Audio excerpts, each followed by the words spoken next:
नमस्कार भक्तजनों, इस वीडियो में सुनेंगे कार्तिक मास महात्म कथा का 16वां अध्याय, जिसमें राहु को उस पुरुष से छूटकर भागने की कथा के बारे में वर्णन किया गया है, जो कि भगवान शिव के पास उनकी भार्या को जालंधर के लिए मांगने गया था। अगर आप इसके पहले की कथा नहीं जानते हैं तो उसका वीडियो आपको मेरे चैनल के प्लेलिस्ट में मिल जाएगा, वहां से जाकर आप उस कथा को सुन सकते हैं, ताकि इसके आगे की कथा आपको अच्छे से समझ में आएगा। तो आइए विघ्नहर्ता श्री गणेश का नाम लेकर इस कथा की शुरुआत करते हैं। कथा में आगे बढ़ने से पहले प्लीज आप इस वीडियो को लाइक और शेयर कर ले, साथ ही मेरे चैनल को भी सब्सक्राइब कर ले और बेल आइकन को दबाना ना भूले। सुनो लगाकर मन सभी, संकट सब मिट जाए, कार्तिक महात्म का कमल पढ़ो 16वां अध्याय। राजा पृथु ने कहा, हे नारद जी, ये तो आपने भगवान शिव की बड़ी विचित्र कथा सुनाई है। अब कृपया करके आप यह बताइए कि उस समय राहु उस पुरुष से छूटकर कहाँ गया? नारद जी बोले, उससे छूटने पर वह दूत बर्बर नाम से विख्यात हो गया और अपना नया जन्म पाकर वह धीरे धीरे जालंधर के पास गया। वहां जाकर उसने शंकर की सब चेष्टा कही। उसे सुनकर दैत्यराज ने सब दैत्यों को सेना द्वारा आज्ञा दी। काल नेमी और शुंभ निशुंभ आदि सभी महाबली दैत्य तैयार होने लगा। एक से एक महाबली दैत्य करोड़ों करोड़ों की संख्या में निकल युद्ध के लिए जुट पड़े। महाप्रतापी सिंधु पुत्र शिवजी से युद्ध करने के लिए निकल पड़ा। आकाश में मेघ छा गए और बहुत अपशगुन होने लगा। शुक्राचार्य और कटे सिर वाला राहु सामने आ गए। उसी समय जालंधर का मुकुट खिसक गया, परंतु वह नहीं रुका। उधर इंद्रादिक सब देवताओं ने कैलाश पर शिवजी के पास पहुंचकर उस वृतांत को सुनाया और यह भी कहा कि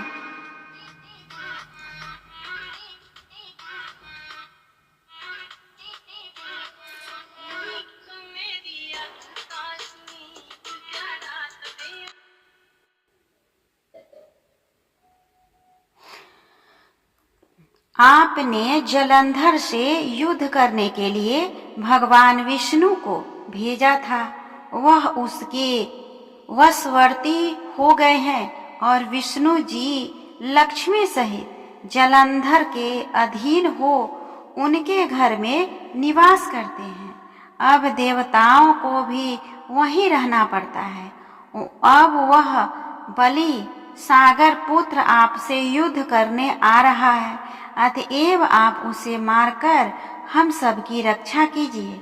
यह सुनकर शंकर जी ने विष्णु जी को बुलाया और बुलाकर पूछा, हे ऋषिकेश, युद्ध में आपने जालंधर का संहार क्यों नहीं किया और वैकुंठ छोड़ आप उसके घर में कैसे चले गए? यह सुनकर विष्णु जी ने हाथ जोड़कर विनम्र पूर्वक भगवान शंकर से कहा, उसे और लक्ष्मी का भ्राता होने के कारण ही मैंने नहीं मारा। यह बड़ा वीर और देवताओं में से अजय है। इसी पर मुग्ध होकर मैं उसके घर में निवास करने लगा हूँ। विष्णु जी के इस वचन को सुनकर शंकर जी हंस पड़े। उन्होंने कहा, हे विष्णु, आप यह क्या करते हैं?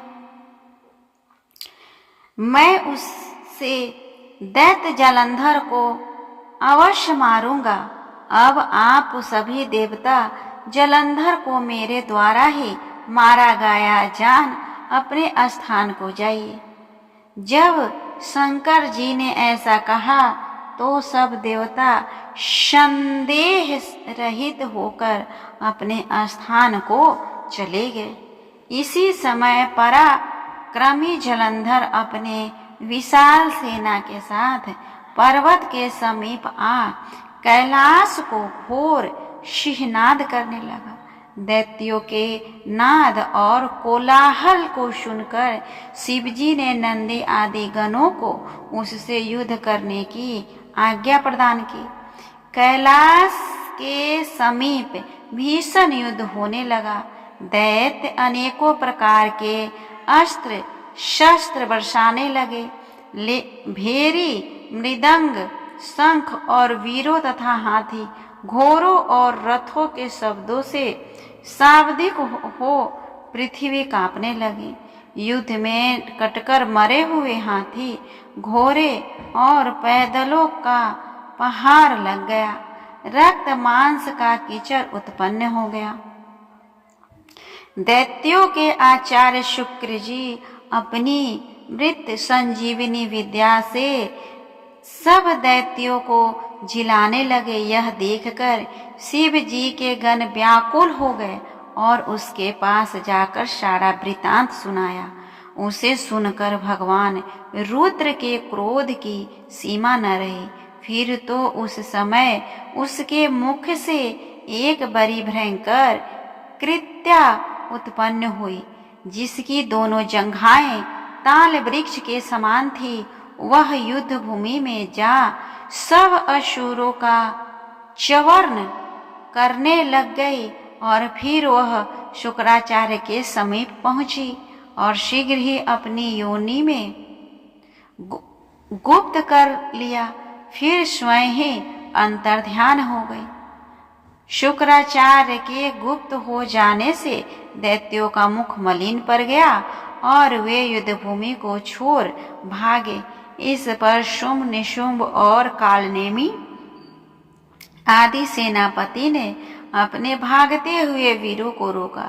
शिव जी के नंदी आदि गणों ने भी, उसमें गणेश और स्वामी कार्तिकेय जी भी थे, दैत्यों के भीषण युद्ध करना प्रारंभ कर दिया।